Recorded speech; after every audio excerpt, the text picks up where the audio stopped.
This time on Graveyard Cars. We're all hard at work on the 1970 Plymouth Superbird. Derek hooks up the headlights, Larry installs the headliner, and we bolt up the engine, transmission, and drivetrain. The bodymen finish up mudwork, paint, and assembly on the 1970 Charger RT collision repair.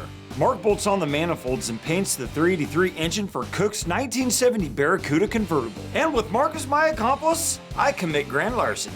On this episode of Graveyard Cars. Got that car coming to get you, Barbara. The unburied dead are coming back to life.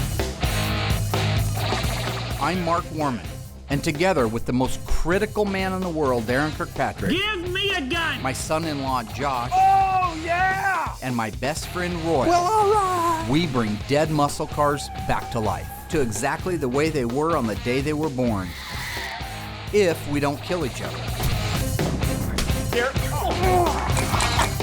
It's gonna be a bloodbath.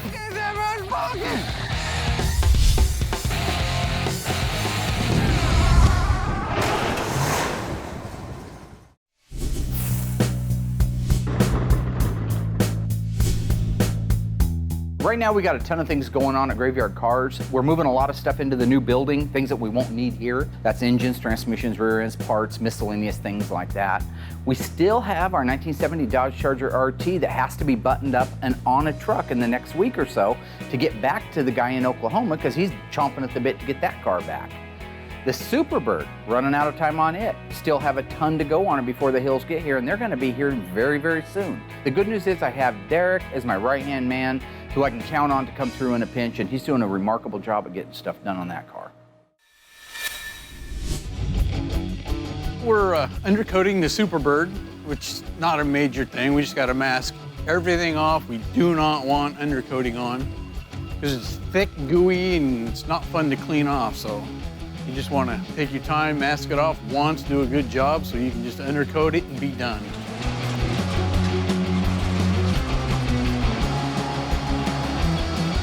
Almost all the cars at Graveyard Cars now get undercoated when they're done. Once the body and the paint's done on them, that's a good time to seal the bottom of them up. We've been using the International Automotive's Value Guard.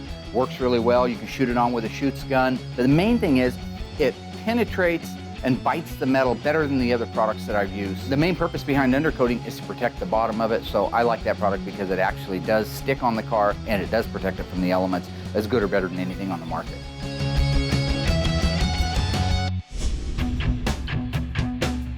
Today the guys and I are getting ready to marry together the engine, transmission, drive shaft, torsion bars, basically the drivetrain for the 70 Superbird. First we have to get it moved outside and washed. The wet sand and the buff is done on it, but it's just filthy from the wet sand and buff. So we want to take the Aladdin, give it a nice wash, get it dried off, move it inside. We're ready to make history. It's what we do.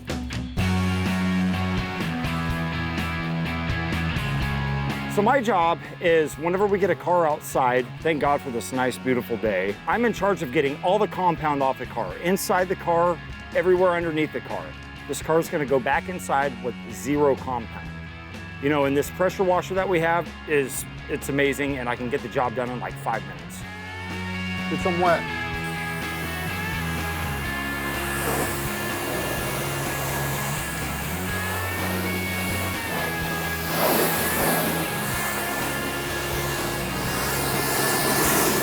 Hey, hey. Oh, you're just on fire, aren't you? You got the inside? Go! God. Sorry, bro. No. Now, you got to don't top care, me? man. Is that what it is? You don't care. Mark, you don't care if you get people wet. Here's another great example of me as the voice of reason and everybody else escalating things to the child level. I didn't get him wet. I stuck a pole up his ass, okay? That's nice. This is about retaliation for my friend. Go. You want to go, mother? I will put you down. I'll euthanize you. Yeah, get a whip. I'll come at you. I'll do it. I'll do it. Nancy. Don't do it, Vince. I want to get the car done. I got Darren over there with a whip threatening to whip me. Each guy snapping each other with towels like this is the locker room in 9th grade. You do it again, I'm gonna whip you. You do it again, I'll whip you, I promise. I will if you spray me one more time. Whip me, big boy, whip me. No, if you spray me. Do it, Darren. No, not unless he sprays me. I'm not gonna do Child. it.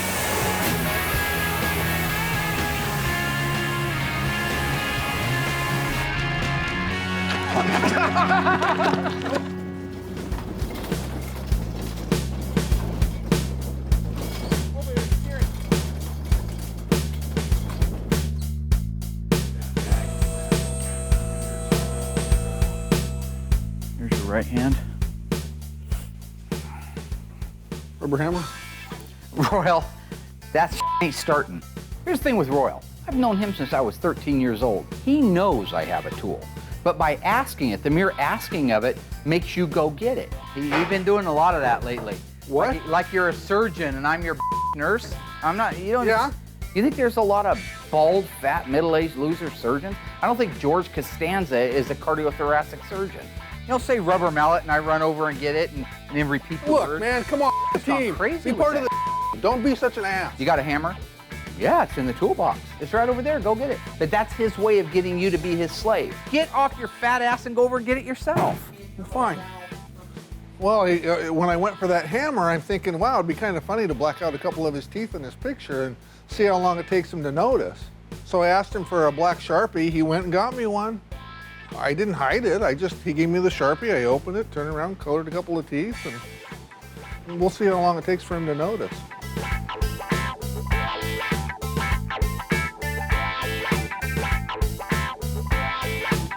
I thought I was a Mopar guy. Thought you were too. I don't know, buddy. Right now, we're still in the beginning stages of putting the engine and transmission in the Superbird, but we do have a lot of things out of the way. The upper control arms are in place. The motor and the transmission are now on a rolling dolly, moved underneath the car.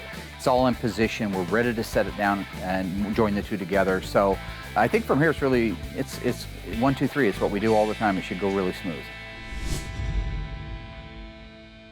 That's a B-body leaf spring. This is a leaf spring out of a truck. Don't touch my picture, you owe me $9.95. Hold up, whoa, stop. Derek got the undercoating applied to Mike Hill's 1970 Superbird. Despite the guys screwing around, we got the Superbird cleaned up and on the bin pack. The engine and transmission along with the suspension are put together and on a rolling dolly ready to go into the Superbird.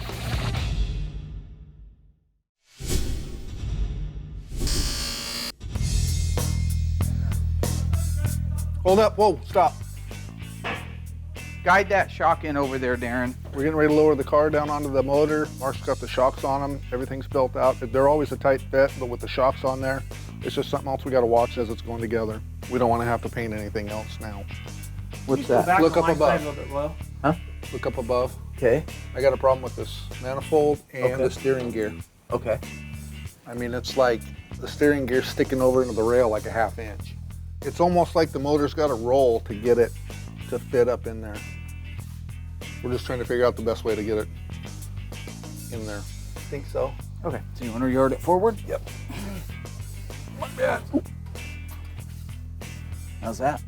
The only real problem we're having marrying the two together is that it's a really tight fit. Sometimes it will just glide between the right-hand exhaust manifold and the steering gear, and in this case, it didn't, for whatever reason. Sometimes maybe there's a little more play in the steering gear mounting holes, and we have this one too far out. But what we really need to do is just angle it a little bit and get that right manifold past the shock tower, then it would just slide down. I truly believe now, though, gentlemen, it can go to the... I think it can go to the right is what I was going to say. I think it's going to be inevitable to scratch it.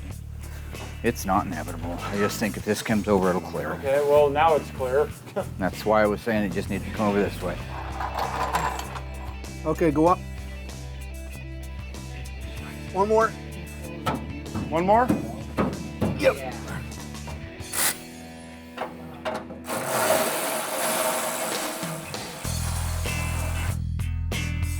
Where green light go, sir. Where green light go. Going right here. As far back as you can go. Okay, that's good. Despite the problems we had orchestrating the installation of the engine and transmission, I'm optimistic that the rear axle will go much smoother. I mean, we have done it a few times. This should be a piece of cake. Stop there. Look at that. You got yours, Joshy? Just about. Hang on there. Oh, right there. You lost the gasket there, buddy. Crazy. Dude. Come on, Picasso.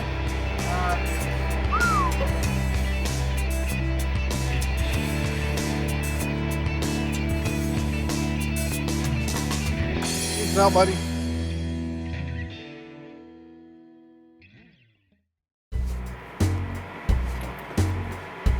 Well, are we going home now? Huh? We're going home now? Yep. Let's go. Where's this go? You, who did that? Who did that? I really didn't think you would notice that quick. I should have known the way he looks at his picture all the time and watches himself on the TV. Did you do it? Did you? That's what I needed the pen for. You got me the pen.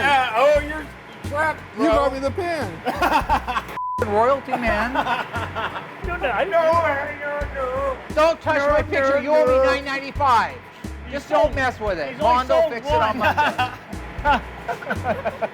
When you walk over to somebody else's property, such as my toolbox, and you open it up and you desecrate a very famous, a very popular photograph of me, I think that you suggest to your peers your own mentality.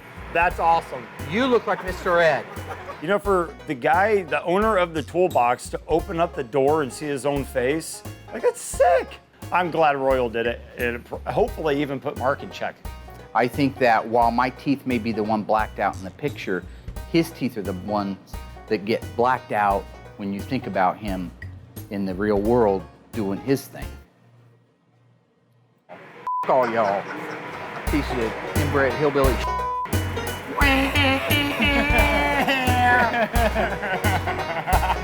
I like it. Toothless and ruthless.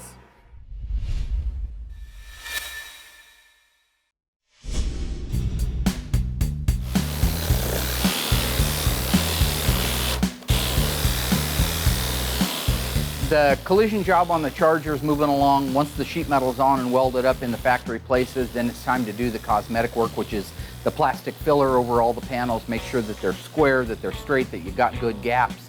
Then you're ready to primer them. That'll be what comes up next. After the primer gets blocked, then reprimed, then reblocked, and ready for the Sublime Green paint. One of the things that I will stray away from the OEM appearance is the finish of the paint. An original manufactured car, it was done in a single stage enamel. It was real orange peely. It had runs, it had transparent spots where the robot didn't get enough paint on it. If you're building a car to be judged in OE class, then that would be the way you would do it. But most of my clients, all of my clients to date, have preferred to have a better paint, a better finish on it than what it would have been OEM. So whenever I can, that's the finish I like to put on a car. You know, I'm pretty fortunate right now. I've got good body men working here. I've got good painters. I've got good assembly guys. I can turn a certain department loose like that and know that when it comes out of there, that it's square, that it's straight, that it's flat. I'm fortunate to have a good group of guys working here.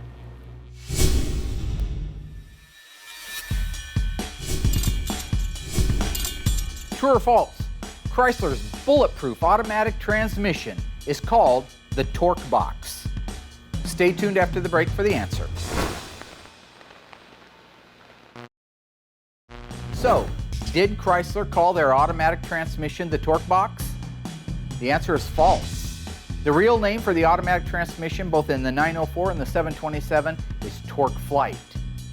A torque box refers to an area in the substructure of a unibody car that ties the unibody together with the floor of the car. Visit graveyardcars.com to learn more. Even though Chrome Dome thought it'd be funny to destroy my own personal property, we still managed to get the engine, transmission, and drivetrain installed in the Hill 70 Superbird. Now I can finish installing the manifold on the Cook's 383 engine so we can get it painted.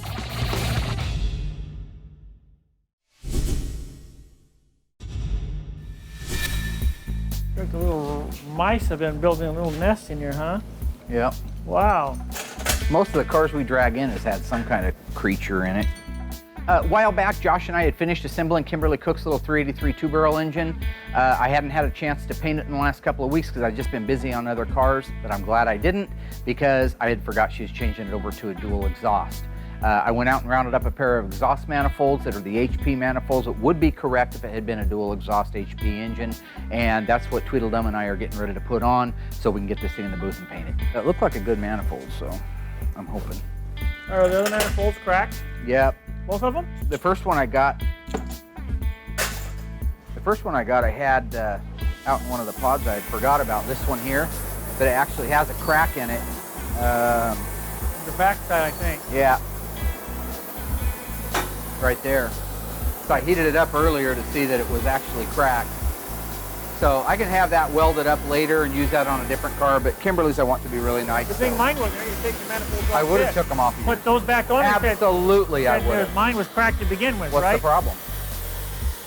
No problem. Why don't you just burn the bolts off? Because they should unbolt. So you're starting to modify these cars more and more, aren't you? Nope, I'm sure not, Darren. I'm just doing what the customer Put asked. new exhaust on in last couple. Yeah.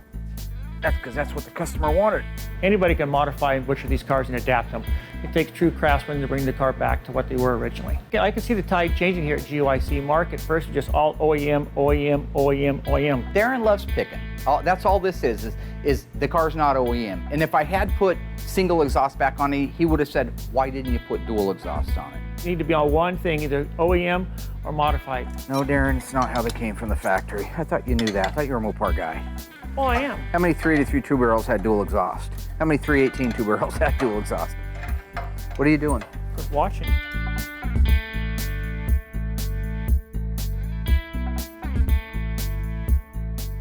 Sandblast that. Please. Do it or I'll kick your spleen in. We don't have any. We're gonna media blast it. I don't give a what you do. Hey, Mark, you think I could paint that I engine? want that thing in 2 minutes. Do you think I could paint the engine? Seriously? Absolutely not. Why? You should let me try it. I might do better than you. You know what? I was practicing when I was 8 years old. What were you doing? Come on, we need to get that thing. Why are you taking a water break? I think you should let me paint the engine, don't you? I think so. He's afraid that I do better than him. Yeah, if I hadn't taken my car out of here, this manifold would have been off mine. Okay, blow it out. Let's put it on. It's cracked. It's cracked. Right there, see it? That's the last one. Except for the one on We've my used car. every single one. Do you have one on your car? Yeah, we're not taking it off. I'll hook up the exhaust and everything. Dang it, it's just same old. Why in the are these? I went through 100 of them Look and at never this. had That must one be crack. that's the same spot. Look at that. It's got to be a weak point. Look at that. I put a lot of the 383 440 HP manifolds on. I've had an occasional crack one, but right now I'm just running through a slew of them. The engine needs to be painted with that manifold on there. I can call Tony D'Agostino. He'll have it in stock. I can guarantee you that. But it's still going to be 3 to 5 days away unless I want to pay some ridiculous amount of shipping, which I don't. So it creates a real problem. I'm telling you right now, if Tony can't get me one in the next couple of days, I'm taking the one off your car. No, you're not. Yeah, I most certainly am. Your car's in Josh's garage. You're not getting my manifold and exhaust and everything's all hooked up to You it. don't need it. You're I never need going to it. do the car. Darren's not going to know, all right? This car's out of Josh's house in the first place, so he doesn't even know. He's never going to work on the car, all right? So I'm just going to take one of the broken manifolds, put it on there in case the unlikely event he goes and looks, because the crack won't be able to see it once it's on there. Take his manifolds so I can get Kimberly's engine painted. You know what I'm saying? Darren's that guy. He doesn't understand. You can't go to him and say, hey, dude, can I borrow your manifold for a couple of days? Oh, no, you're not, Marcus.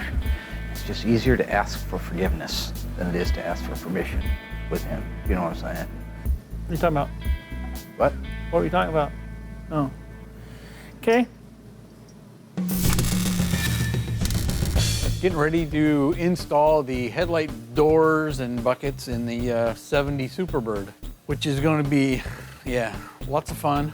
Just get it done. With any luck, Darren and Royal would show up and help, but we're not going to hold our breath on that today.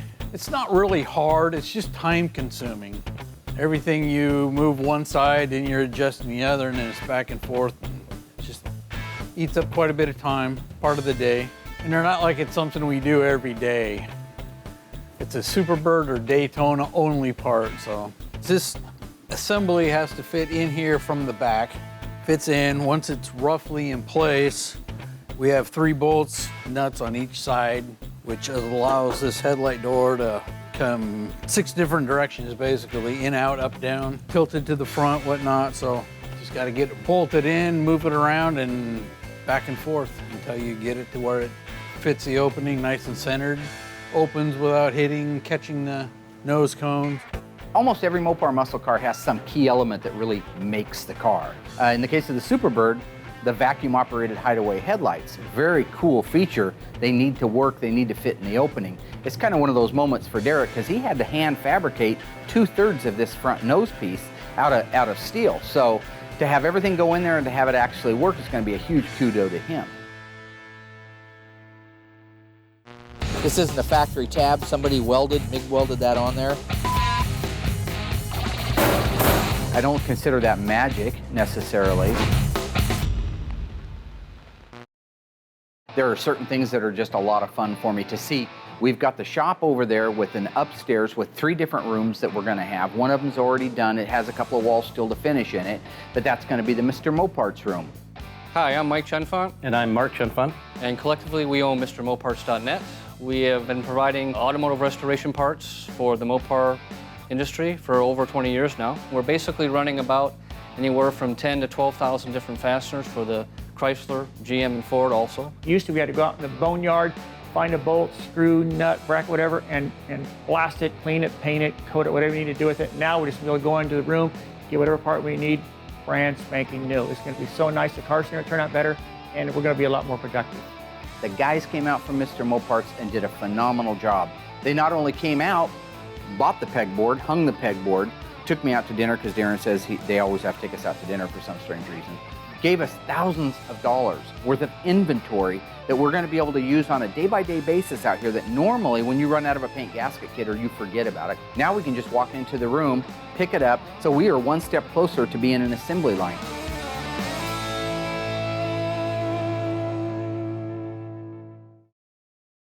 Mr. Mike Hill's 1970 Plymouth Superbird is coming along beautifully. With the undercoating applied, the complete drivetrain and suspension installed, and Derek finishing the headlights, it's finally starting to look like a Superbird. The technicians have finished up all of the bodywork on the 1970 Charger RT collision repair. Darren discovered yet another cracked manifold on the Cook's Barracuda. I may or may not have actually told Josh where he could find one that doesn't have a crack in it.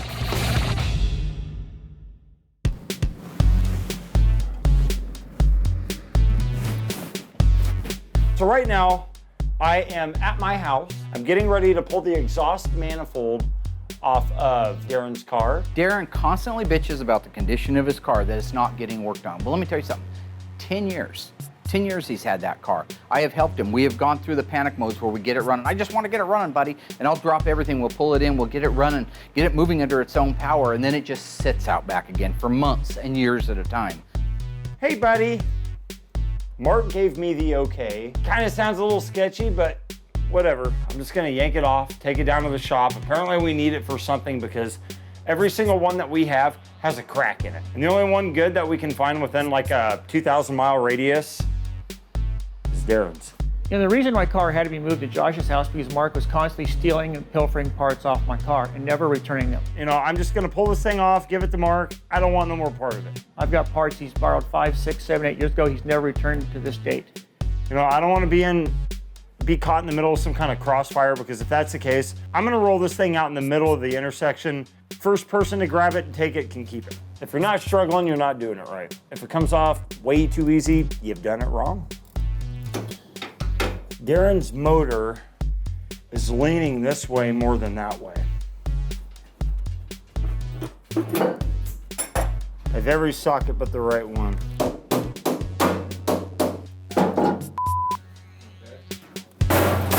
Oh, that hurt, dude. Oh, shouldn't be me here doing this. I would be so pissed off if this one has a crack. Darren's original exhaust manifold.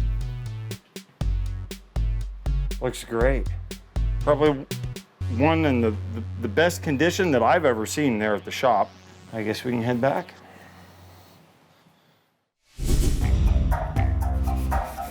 Nice. Nice. Oh, you don't want to be the guy to put it on? Nah, he was cool with it. Was he cool with it, bro? Would I tell you he wasn't cool with it? Well, you asked me, am I a thief? Okay, I don't think there's a lot of thieves that rob banks that plan on giving the cash back. All right, here's the deal. I'm gonna order him a pair of HP exhaust manifolds from AMD. And by the time he figures it out, because it takes him years to get out there and check it, he can't be mad because I already got him a brand new pair. You see, there's a method to my madness. Yes, there is. I borrowed the manifold so that I could finish a very important customer's car. This is about the customer. We should be coming together as a group for the good of the company, you know? You just gotta trust me. I got everything handled. There's nothing to worry about. Okay, when you go to put that on, you usually gotta give it, like these get a little bit banged up. Okay. Because they're just tin. Right. So try to get that to, if you need to force it on there, you can do that. There you go. Didn't it just go on? Yep. Okay. I think that wire drops down there, feeds there, and then right into it. That's what I think. And the front one's a 4-split. See? Just like that. These are the special long nuts, the sleeve nuts they call them. See, there's threads in there because these manifolds have a hole in them. Here you see the manifold's exposed, you just put a nut on it. But back here, if you went to try to put a nut on it, how are you ever going to get a socket on it? You're not. So you have to put this in there. That's a factory Mopar deal there. Now the original ones, at least on the ones that come off most of these, did not have these threaded holes in them. So Yeah, I noticed on Darren's they were just regular. nothing there. Yeah. Now just remember, you want to do this. You want to straighten these back out once you get the manifold on, or you'll have a hell of a time putting your plug wires on, right? And then let me show you something. See these plugs? They were in at the factory and they just taped off the electrode on the end. So anybody that gives you crap about why is he doing all that, why is he putting on all this stuff, the manifold, it's all factory. I can run those down and then we, miraculously, will be ready to roll it in the booth and paint it. Chrysler Corporate Blue. Let's roll it in there, monkey.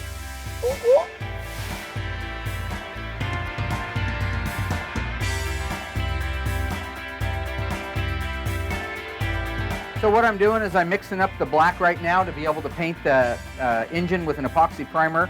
This has a little bit of phosphoric acid. It's the DP90 by PPG. You've seen me use it before. This will take care of any flash rusting that started on the block. Plus it'll give it a really good bite and it works like a primer sealer.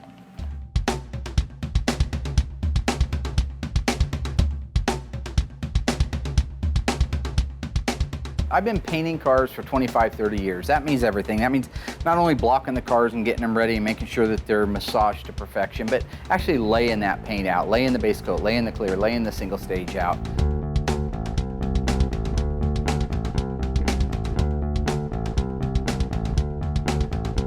Painting is painting, all right? A lot of people get all choked up when they go in the booth and they've got, you know, a $500 a gallon or $1,000 a gallon paint and a gun that costs $2,000 getting ready to shoot a $5,000 engine.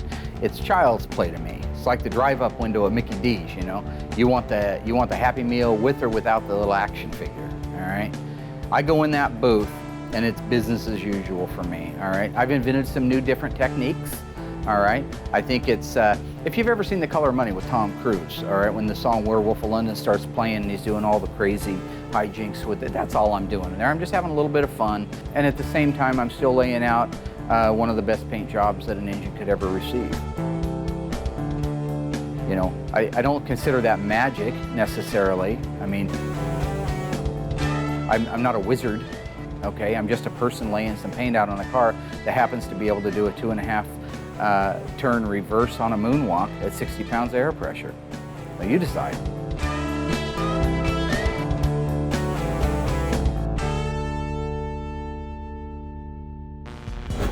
The world famous Mopar pistol grip shifter was first introduced in 1969, 1970, or 1971? The answer coming up after the break. So what year was the famous pistol grip shifter first introduced in a Mopar muscle car? The answer is 1970. Prior to 1970, most of the cars, the muscle cars, had a straight chrome shifter with a ball on the top. We changed them out as kids and put T-handles on them and crazy 8 balls and things like that. But that was the shifter we had. It wasn't until 1970 when Chrysler revolutionized shifters by introducing the Hurst pistol grip shifter with the simulated wood grain handles. Visit graveyardcars.com to learn more. With the drivetrain and headlights installed, our Superbird is looking gorgeous. Long Turd somehow found a manifold around here that didn't have a crack on it. I got the manifolds installed and the engine painted for the 383. Now I got to sign off on the Charger so it can get jam work.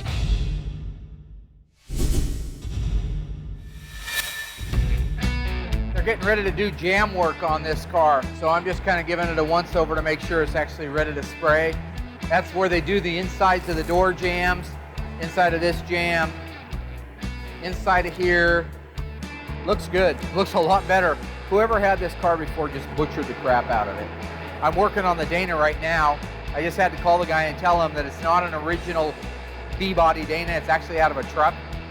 The Dana 60 came in a lot of trucks and they were very cheap. You could buy a Dana 60 out of a Ford F-250 for $100, where one of these for a real B-body was $2 grand, $3 grand for the rear end. So here's the rear end that came out of the car. The car is an original 410 Dana car, but this isn't an original 410 Dana. In the case of the Dana rear end under the Charger, I don't know if when the owner bought the car if he knew that it was just a truck rear end. The Dana 60 came underneath a lot of trucks. The difference is between a car Dana, and a truck Dana is that the car Dana has provisions for an automobile, such as self-adjusting rear brakes, the pinion snubber, the leaf springs are different. As soon as they got the rear end out where I could look at it, I realized that that's what it was, a truck rear end, which is still a good rear end, but you just have to make some modifications. This isn't a factory tab. Somebody MIG welded that on there. Same thing for that tab right there, because trucks didn't use that. They wouldn't have had a purpose for that. One of the leaf springs was bent, so it had the truck style leaf springs and some modified brackets to hold it in place. See, this has 4 bands that just go together, 1, 2, 3, and 4. I happen to have a nice set of the correct stacked leaf springs that would go underneath that car. That is a B-body, that's a Mopar Performance, but that's a B-body leaf spring. This is a leaf spring out of a truck. So I just donated them to the cause. I had a little bit of money in the estimate anyway to re-arc that leaf spring that was under the car. So I could go a little bit above and beyond and give him actually a pair of matching leaf springs that are right for the car. And then here's this brakes the poor guy was driving around on, and the rear brakes were completely worn out and falling apart. The meat was like an overcooked turkey was falling off of the actual backing plate of the drums. So I also donated a complete rear brake job. He just bought the car from another place that said they did restorations, but I would never send something like that out. So I'm donating the entire rear brake overhaul so that I know that this car is safe, just to make sure that it's a safe car and that we do more than we get paid for. Just one of many things I do in the course of a day.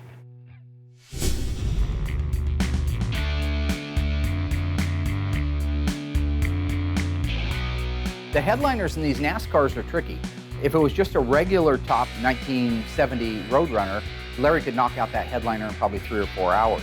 But these have the fastback on them. These have that plug that goes in the back. So that headliner runs from the very front all the way to the very back. And there's a lot of intricate turns. There's a lot of changes inside there that have to be adapted and accommodated for so that you have a good fit. You need good vendors, good subcontractors. Larry's a great example of that. Well, yesterday we got the Dana under our 70 Charger, got it off the frame rack, rolled it in the booth, and now we're getting ready to put the color inside the trunk. You know, one of the cool things that I thought Mopar did that the other manufacturers didn't do was they painted the engine compartment and they painted the trunk compartment the same color as the body. It's impossible to paint the inside of the trunk, the inside of the engine compartment at the same time you're painting the outside of the body for 2 reasons. One is you'd be dragging your hose from inside the trunk to the outside of the body while everything's still wet. 2 is it would be a dirtier job on the outside of the car if you tried to do it at the same time. So you have to compartmentalize the engine compartment, trunk compartment, inside the cabin of the car, and the outside, all of separate paint operations. The best feeling a painter ever has is when he slams that door for the last time and knows the rest is up to God. And this thing was complete rubbish when we got it because the whole back end was just pushed clear up to the back of the doors almost. It's been a really busy week. We got the 70 Superbird drivetrain, headlights, headliner, all installed. The Cook's 383 for their Barracuda convertible got painted beautiful corporate blue, and at long last, the 70 Charger collision job is near completion.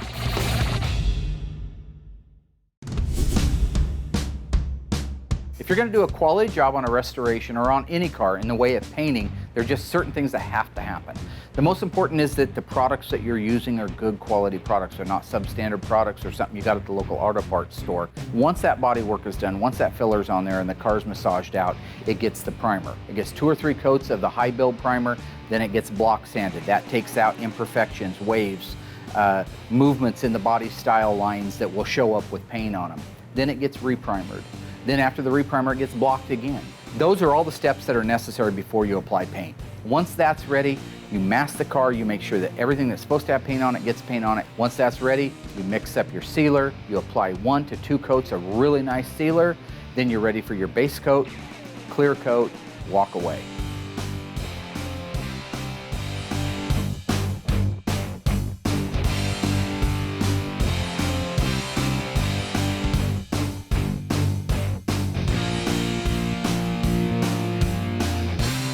Best feeling a painter ever has is when he slams that door for the last time and knows the rest is up to God. Wow, that looks different. It's a lot better in the sunlight, man.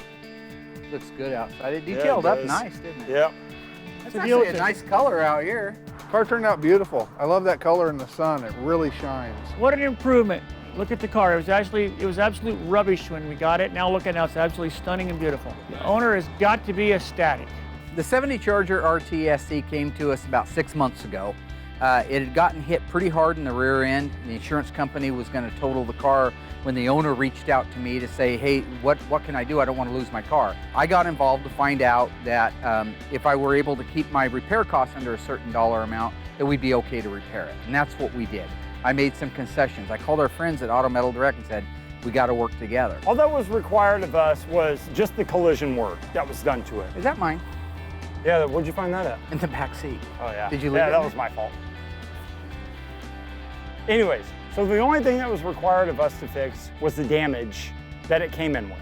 The back end was completely messed up. It was folded in like an accordion. He bought the car kind of sight unseen, so to speak, like doesn't have a crystal ball, he can look around inside it, right, and see what's underneath the paint.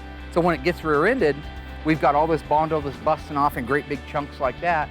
So I acclimated him to the fact that the car was put together kind of not right. So we fixed a whole bunch of things that weren't part of the collision, didn't charge anybody to do it, just so that we could have the right car when we're done and stand behind it. Yeah. And that's great. Behind it, aren't we? Auto Metal Direct made that car come back on the road.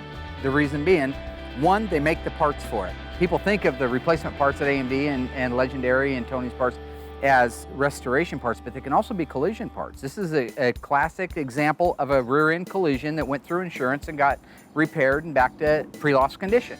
Of course, the frame was a little bit out of alignment. The guys fixed that. Eclipse makes the measuring system. We use that in this particular case to set the height and the length of the rails. We treated this job just like a regular collision job. Body men out there, they know what it's like. We treated this job the exact same way. We measured the unibody to make sure that it was square to its original specifications before we started welding up metal. Then we went through with our brand new AIM spot welder, beautiful piece of equipment, spot welded every single spot on the car where it's supposed to be spot welded, and we MIG welded where we couldn't reach. That was the way it went. Everything is looking great on the car and it's ready to go. Where's the shifter boot, or what's the deal? Didn't restore the car, Darren. Didn't restore the car. The Charger, as I've said before, was a collision job, no different than if you brought in a 1995 Honda Civic that was hit in the ass. I'm not going to be responsible to detail under the hood of that car or to fix things on the car that are not associated with the lot. So it's usual, you never quite finish them even when they go. No, I didn't Darren, get that's how paid the to car do a came out. restoration. It's a collision job. I understand that. So what do you want me to do on every Couldn't collision put a job? boot back on it? Why don't I just go to the dealership and buy people new cars when they get wrecked? There's a lot of things on the car that aren't right, but we only did the collision work on the back part of the vehicle. There's a lot of stuff from the back of the doors forward that we didn't touch. It's wrong, but that's something the owner can go ahead and take care of himself at his leisure. What's the deal with the tips? He wanted the 71 to 74 tips on it. That's what he had on it before, so he wanted us to put them back on, so we did. Comet accurate Are those the exhaust same got us tips hooked or up with used all ones that. or new ones? Or No, what are they're those? the same tips that he had on. As soon as they get in the new machine gun tips, I'm gonna ship them to the guy. He's a mechanic, so he'll put those on himself. Same thing with the mirrors. He's having his body shop there at the dealership he works at. They're gonna do the mirrors on it. That's why they're not on there right now. We detailed out the SE emblems, which I think looks pretty good. Is this missing some trim here? He wanted those taken off. He wanted the belt moldings taken off. And what's weird is all Chargers had belt moldings. So we had to actually modify this piece. The piece he gave us was for like a Roadrunner. It did not fit. It left too big of a gap. So that's the only way he could have it without belt moldings. He wanted it that way. All the body guys did a really good job putting it back together. Came out nice, all the lines fit real well. Overall, I believe the owner is gonna love it. I think the body man did a great job on the car. Again, this thing was complete rubbish when we got it. You remember how hard it was hit? Because the whole back end was just pushed clear up to the back of the doors almost. The frame rails, wheelhouses, floors, quarters, all that stuff was replaced. It took a hard hit. I'm proud of the body work they did on this car. These cars are hard to get flat. They're brand new quarter panels, but they're not perfectly flat when we get them from Auto Metal Direct, so we have to make them flat. The guys did a good job. There's good body fit, good flat panels, good alignment, nice paint work. It's cut and buffed back to original show type setup because it had been a cut and buff car before. So really right now what you see is what he had before, but a lot better. And I only say that because the car had been touched by other people before who weren't as passionate about it. The rear floor had been sectioned together. We had a pile of scrap metal that was like 3 feet deep of showing all the sections of putting this car back together before we got our hands on it. The car had a left center punch that separated the floor from the outer rocker. It was that hard of a hit. Nobody replaced the window regulator. We had to I donated a used window regulator to the left quarter. None of that was part of the loss. But you assume some of that when you start doing collision work. In this particular case, this is a great guy. He was really patient with us. All he wanted was his car done right and back, and that's what we did. And the fact is, that's where it's at right now. And I'm proud of the guys. I think we did a great job here. The ghouls really didn't have a whole lot to do with it. It was mostly our body and paint guys and my, signing off on all the expertise. Look at it. It was such a disaster when we got it. Look at it now. What an improvement. This is the kind of a car that when it's wrecked, needs restored, somebody can actually see the before and the after pictures and really appreciate what's been done to the car. It's a beautiful day outside. It's 100 degrees, and this thing just shines like the top of a lake on a sunny day. It's beautiful. Look at it. I love it. This is a car here that someone can enjoy. To take this car out and drive it and have a good time with it. So right now what we have is we have a beautiful culmination of some of the best vendors in the world have brought a classic car that they're never going to make this again. We brought that car back. We brought it back with Auto Metal Direct, with AIM, with Accurate Exhaust supplied the exhaust system for it. Everybody pitched together to get this car on the road again for our customer. But that's what we do at Graveyard Carz. That's what you do when you do something not for the money, but you do it for the passion. At Graveyard Carz, we do these cars for the passion. If we did it for the money, it would take all the fun and the love and the passion out of it. And that's not what I'm about. I'm just a street guy, born four blocks over is where I was raised. 4 blocks from here right now. Never left, don't care to. I want to put as many of these cars back on the road as humanly possible in the time I have on this old earth. So that's the way she is.